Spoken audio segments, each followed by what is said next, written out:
Ghana is known for its shea butter, which is handmade by mostly northern Ghanaian women. When I decided to switch from using store-bought products to making my own products, shea butter was the first thing that I went to because I'm Ghanaian and it's great. And I mean, it has so many healing properties that I was like, well, of course. Funny enough, it was really difficult to get it here, but when I was living in Holland, it was very easy to get, which is already another whole bag of problems that we won't get into. So that's where this actually started, with just me going back to what I knew and what we use in Ghana. Literally, if you have a bird, you put shea butter on it. You cook, you can use shea butter to cook with. There's so many uses for it that I was just like, yeah, okay, that's where we're going to go back to. And then slowly started developing. It doesn't make sense to kind of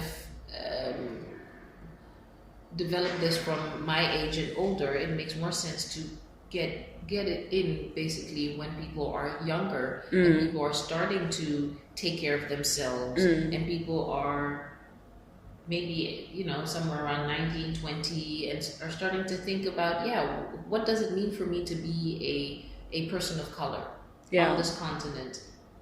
Why am I thinking this Western thing is good and this African thing is not so good? Where's that thought coming from? Why am I basically examining their thought process? And I think for a lot of people, the working outside in to then work inside out works best. It's easier to kind of affect. It's an easier place to start for a lot of people. What is that? So instead of kind of going, okay, look at your diet, look at your thought patterns, look at your mental health, look at your spirituality. That is a very direct and sometimes too intimate way to immediately interact with people. But if you kind of go, what are you using for your hair? And why do you think this brand and this product is better than this brand and this product? I see. And do you understand that whatever you're putting on your biggest organ, which is your skin, affects not just the way your skin looks, but also actually affects how you feel, because you're slowly poisoning yourself. So do you understand that absorption of something that is not healthy works not just only for, oh, this looks great, but also works towards, oh, okay, I have allergies, or I have irritations, or I have mood swings.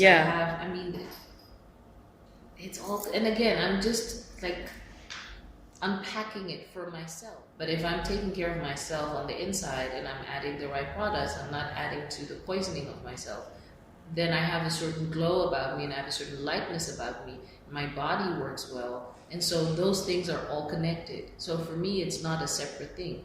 And if on top of that, I'm going for hikes, or I'm doing yoga, or I'm meditating, and I'm taking time for myself, and I'm doing all of those things that are all a part of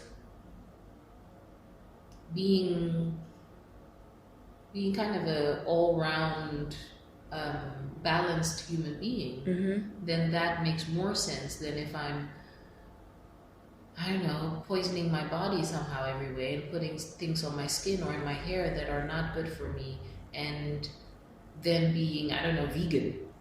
Right? And I think a part of the process is also just finding the balance for yourself. So I, for example, don't believe in everybody has to be vegan. I'm not vegan.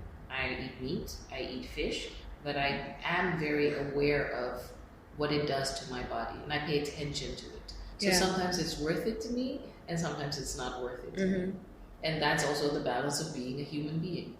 So right? I guess like what I'm learning from you right now is the importance of self-care. I'm very much about self-care. Me too. Like I was like listening to definitely. I'm a self-care soldier. It's so important. It is so important. Like I was listening to a podcast by Jim Rohn actually, and it was talking about self-care, but also like the power of investing in yourself. So why do you think self-care is important, or why would you call yourself a self-care warrior? I mean, first of all, I preach about it a lot. Okay. but no, I think the reason why I feel it's so important is because I think it's the same thing that I said about our foundation earlier. So if your foundation is based on you appreciating yourself, you exploring your strengths, your weaknesses, not being judgmental of whatever those are, encouraging yourself to develop, helping yourself, feeding yourself, nourishing yourself in whatever way that adds to you being balanced. And I don't even want to say happy, because to me, happiness is not a priority. Peace is a priority. Balance is a priority. And then you have more bouts of happiness, that's great. But I don't need to be happy 24/7, because I don't think that's a human natural state of being, basically, to be happy all the time. Yeah, makes sense. Very annoying if I was happy all the time, because I get very hyper. It's not necessary. But I think investing in all of those things, but again, across the spectrum, is really important. So just simple things like, my favorite chocolate is actually a Snickers. Okay. And I really, and I have weeks where I can go without, and then weeks where I have like 3 a week. And usually when I have weeks where I have 3 a week, even though I might still eat it, I do kind of go, so why do you need this chocolate right now? Because what is it that's going on with you that you need this chocolate? So probably it's you haven't been eating healthy all week. You've already been ingesting a lot of sugar, and now you're just adding onto the sugar. Or I'm going through some emotional exhaustion or frustration, and I'm just like, I need a pick-me-up. I'm like, cool, but after that, we're still going to go sit with that emotion and figure out what's going on. So basically, you can have your Snickers, but you still got to do the work, basically, of sitting and going, what's going on? Am I overextending myself? Why am I so frustrated with this? Why is this causing me sadness or pain or whatever it is? You can have your Snickers, but you still have to go to yoga, because you still have to breathe it out. So that's also self-care. It's also tough love, and be like, yes, we can balance it out. Or sometimes just go, no, you can't have meat right now, because you're literally suppressing your emotions by putting the heaviest thing you can find on top of it. What are some practical things? You've mentioned yoga, you've mentioned hiking. What are some other things? Do you journal? To be honest, that's the one thing that I find difficult. I'm very much a verbal person, so I've been more and more recording myself speaking. Cool. And I'm not so. I noticed that I actually censor myself too much when I write. And when I'm doing this, it's just like a free fall of that comes out. So recording myself speaking.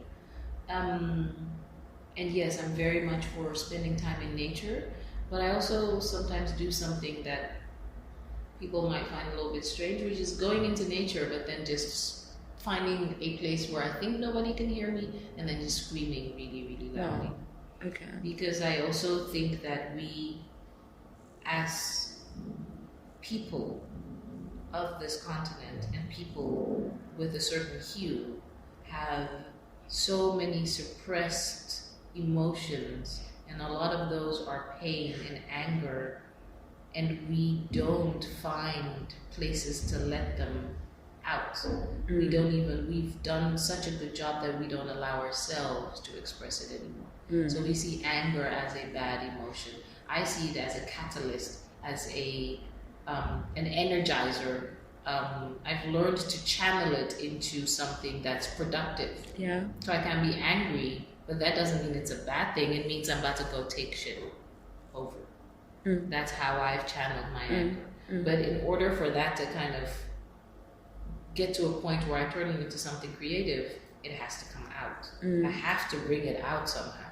So something like that for me is like, it makes total sense. Because it's a force that you can use My yoga practice is very, very important to me. The teaching of yoga has become really important to me. Meditation has pretty much for the past 10 years been really, really important to me. And it's not really anything complicated. It's sometimes long and sometimes 5 minutes. Sometimes literally just, if you guys are sitting here doing something, I just sit and put both feet on the ground and close my eyes for 2 minutes. And that also helps me come back to myself. So, and then on top of that, I'm exploring now my my grandmother on my father's side, her life and her practices, and she was a healer. So I'm exploring bringing that back into my everyday practice and what that looks like for me personally, and just exploring who this woman was, who was actually this like tiny human, but like a force of nature. Even though she's not here anymore, she's an incredible force of nature. She's why I make the product. That's what she brought me, and she's bringing me so much more. So I'm just, those are times of self-care as well, just kind of sitting and going, I really am pushed forth and pushed forward by thousands of people. And when I remember that, when I kind of go back to that and ground myself in that, then I feel better as a human being. So I feel more centered, I feel more at peace, I feel stronger, and I feel less like reaching for temporary, instant gratification things to kind of soothe whatever pain I'm going through. And even if it's not a fun moment that I'm in, I still feel like I can handle it better, because it's the Maya Angelou, I come as one, but I stand with 10,000. It really feels like that. And then when you stand with 10,000, it's like, what?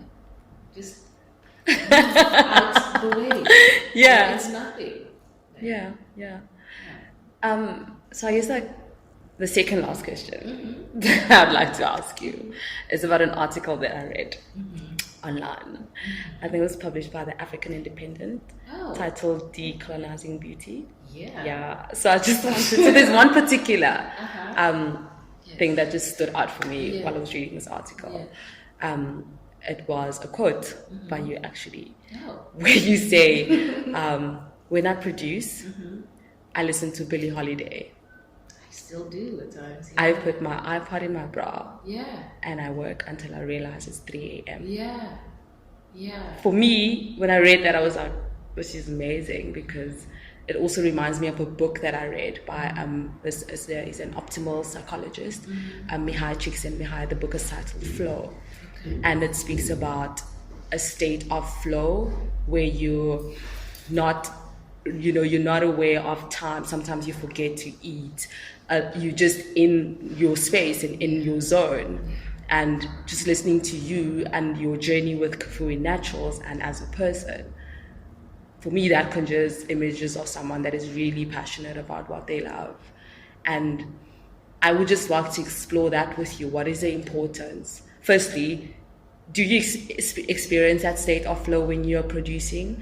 And then secondly, what is the importance of following your passion and doing something that you love, and is really just putting in the work and doing it? And what has it done for you as an African woman?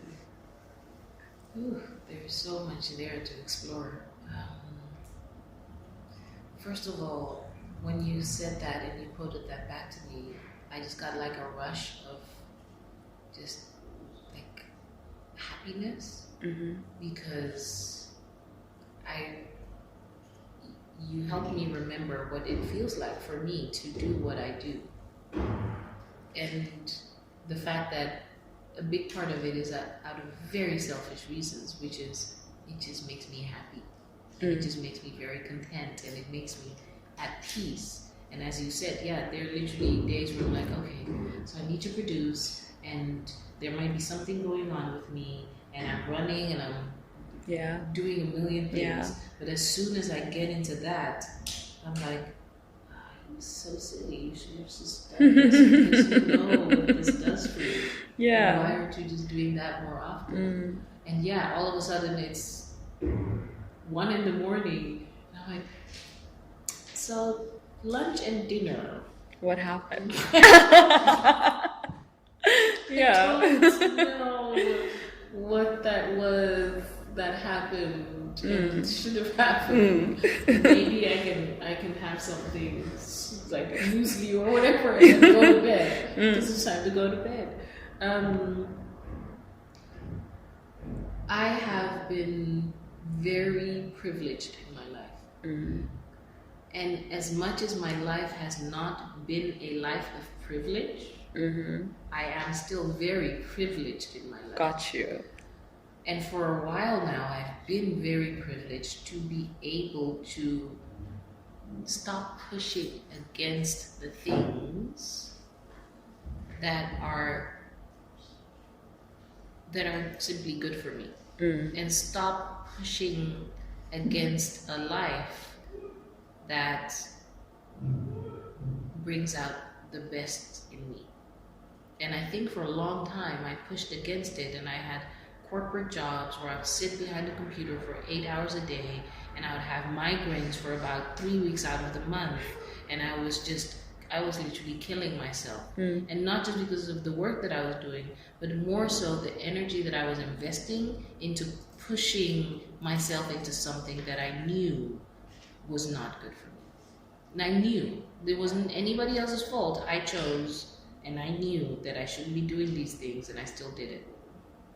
And when I kind of started allowing myself to, first of all, fall apart completely, then kind of slowly patch myself back together very messily, and then start exploring, okay, so if it's not this, then what does it look like? And it's scary, and I don't know, and blah, blah, blah. What was that part like, though? I recommend it to everybody, and I don't recommend it to anybody. Okay. It's not, and I mean, and it's not like I'm done with that path. I'm still on that path. Yeah, absolutely.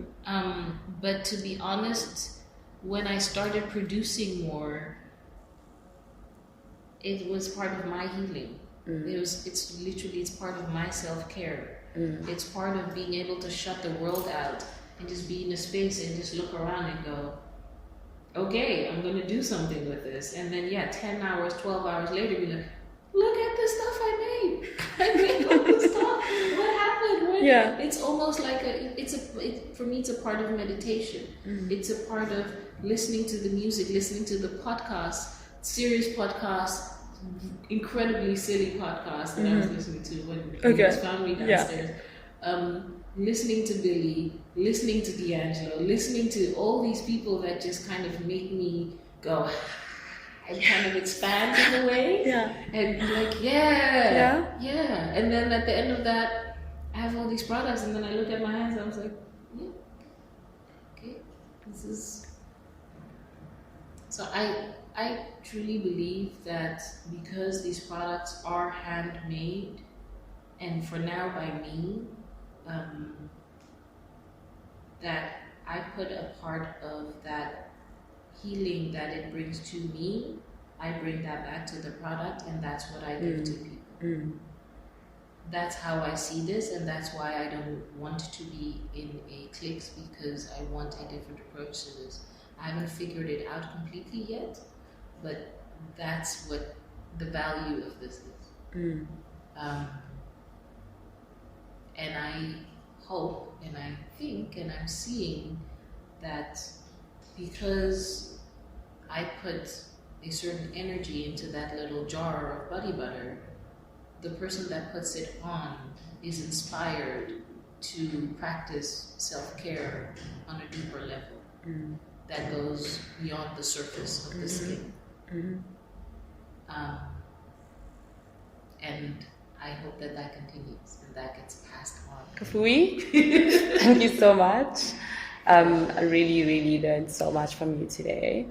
I'll definitely, I think we should link up also after, and I just want to have like a list of all of those, yeah, because I just want to like listen to this and just like share in those vibes as well. And I'm very grateful for this. Like I'm really grateful for you to actually have taken the time to come sit with us today and just for us to just get into your space, you know, and just to listen what you're about and how you became this beautiful woman that you are, you know, glowing and everything. So I'm really grateful for that. Sure. Definitely, like 100%. Thank you so much. Cool.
all kinds of